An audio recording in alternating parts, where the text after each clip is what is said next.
The Rickety Old Bridge. Where I grew up, there was an established urban legend about an old bridge that was made when the town was founded.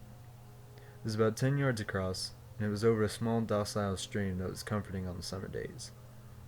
However, when the spring rains came, the stream turned into a roaring flood, and with the rough edges further down the stream, it became quite dangerous. There was nothing on the other side of the stream. It was just an open pasture with low-cut grass, and at the time, the founders had planned to make it the local cemetery. But poor town design made it impossible with the regulations.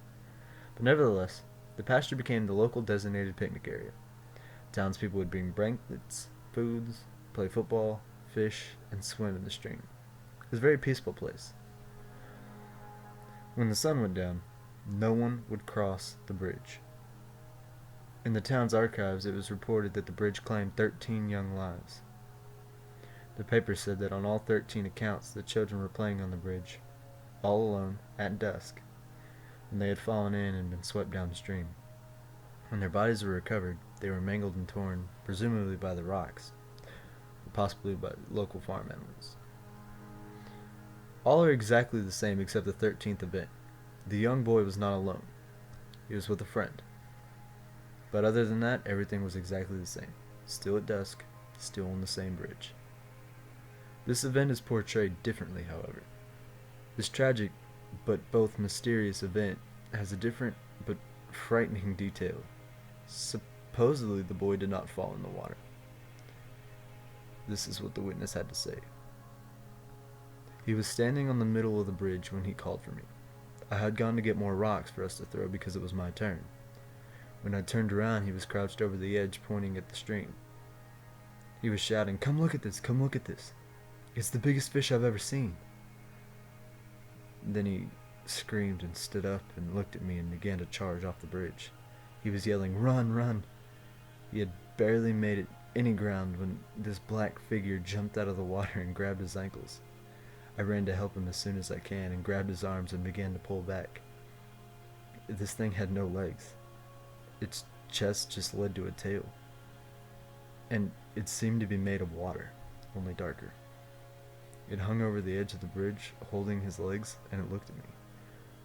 And in the midst of all the screaming and commotion, it looked up at me. Its eyes were long and yellow, and there were no pupils. That's when the voice entered my head. It told me to let go, and to let him take my friend. For some reason, I let go.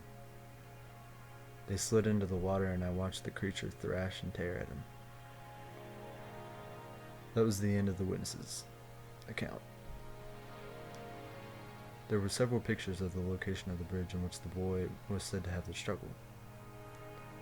And there's many scratch marks and chips as if someone had been pulled in or something had come up. After this event, security cameras monitored this area, and they were monitored by the town sheriff. Since then, there have been mass amounts of leaked videos of unknown figures reaching out of the water, with lengthy arms and pulling itself eye level with the bridge, as if it's looking for something. Many have said it's looking for a body. Others say that it's the river. One thing's for sure. No one knows for sure what it is. But when it falls back into the water, it falls in as a liquid.